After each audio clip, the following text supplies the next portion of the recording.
So yeah, I just wanted to like go back to when you talk about transformation of the mind. One thing I always say is, for me personally, I always say the biggest battlefield is your mind, because I have had to struggle with that. In my head I hear you're not good enough. In my head I hear, oh, you're stupid. Oh yes, guys, I've thought those. I've had those thoughts, and I've had to always kind of remind myself and just renew. When the Bible says you renew your mind, and how do you do that? Is just by the word of God. And knowing you, I know how you call me sometimes at those 2 a.m. Those are our best times. This 2 a.m. time, and I wake up in the morning, and then you're like, oh, it's all this. It's all in your head, darling. It's all in your mind. Just trying to rethink that. So I know you've had those struggles as well, so you know what I'm talking about the mind. And you just a few minutes ago you talked about transformation of the mind. Tell me more about that, because that tends to be like a huge thing for a lot of people. It's huge. It's quite huge. Not quite. It's very huge. And the reason why I mention transformation a lot is because that is the key to our existence here as Christians.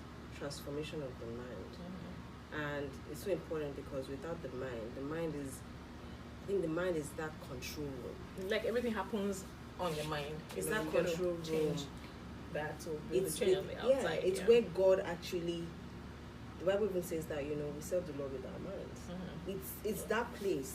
Be not conformed to this world, but be transformed by the renewing of your mind. Transform, let it change. Let your mind be, regenerate. It's very, very important. And I struggled, still struggle. I guess we all do. With my mind, and it's absolutely something absolutely terrible. Like, there was a time in my life where the devil literally used it for a football field. He used it for a football field. He kicked every single place. And the first time I ever heard God speak clearly that will forever follow me was about my mind. God literally spoke to me about my mind. I know I was going through a terrible time where I even thought I needed deliverance. The devil really, I didn't have peace. I was troubled. I could sit down here, you would see that I was troubled. I was playing with your mind. I was playing with my mind, and I slept one day, and God, I found myself in a rusty house. Why am I here? The house, tall, with windows, and like demons kept coming from the window. So when one comes in from a window, the house was rusty, everything was crooked, it wasn't nice.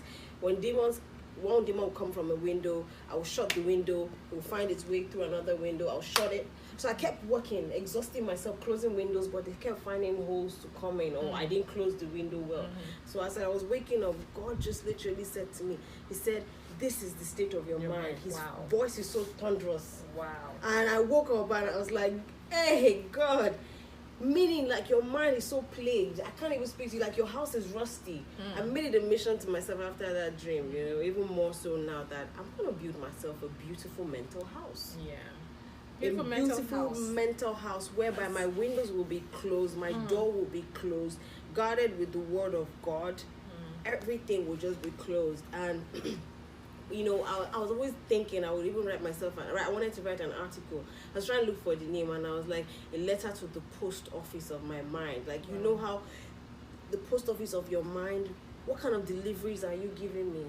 Why are you giving me such deliveries? I need to change it. I need to transform it. So it's really a life mission. I'm part of my ministry, the mind. That mental house must be a beautiful house. Since I've seen a rusty house and I've seen the windows are shaky, and God has given me a perfect picture as to, look, I can't speak to you because of this. That house, and I'm going to have another dream once that house is done. That's God. God has to say, okay, you know what, this is your house, and then I can see the demons can't enter. But the mental health is a problem, and every single person walking on the street has a mental issue. It just comes in different degrees, to be honest. That is the truth. And even the Bible says that says guard your heart. Yes. Out of it comes, yes, all issues of life. Yes. So when the Bible says to guard our hearts, and says we renew, when it says by the renewing of your mind in Romans, is this a renew or renewed? Is it renewing? It's a continuous process. So today you might feel like, oh, I've defeated my mind, I've defeated my thought process today. Tomorrow is another battle. So it's like a continuous thing.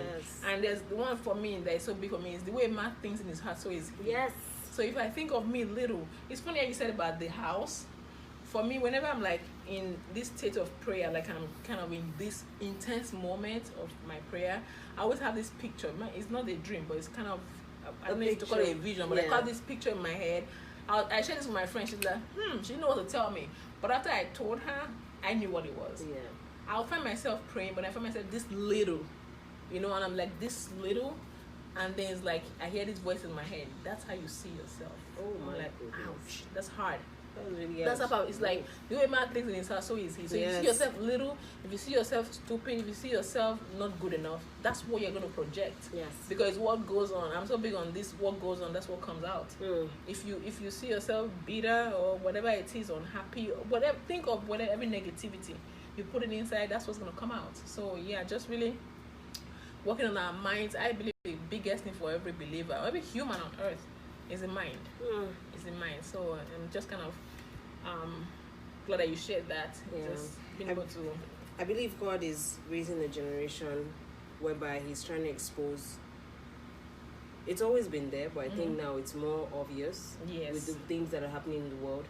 God is really trying to expose the devil, because one of the greatest strengths of the enemy, I'm sure you all know, is patience.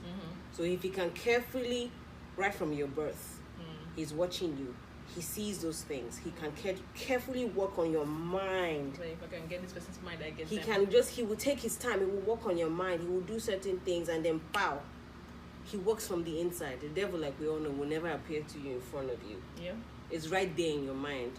So it's not going to come like that fully horned person or monster that we think of. He will come in your mind. He will stay there, and he would. That's where he operates. So it's either your mind is for Jesus or it's for the devil. So we need to really, really get it right. The two of them cannot coexist. Yeah. Okay. Thank you for sharing that. Very powerful. Okay. Can I also come to? We've been having a serious discussion. Okay, let's come back to just getting to know you more as a person. So, for right now, what would you say are the 5 things that you're most happy about for right now? Okay, 5 things. God, first and foremost, God. I'm really happy about. Sometimes I when I pray, I say thank you for you. Who's there to thank for God? We're thanking Him for so many other things, but thank you for thinking about for being you, for thinking about yourself to come to this.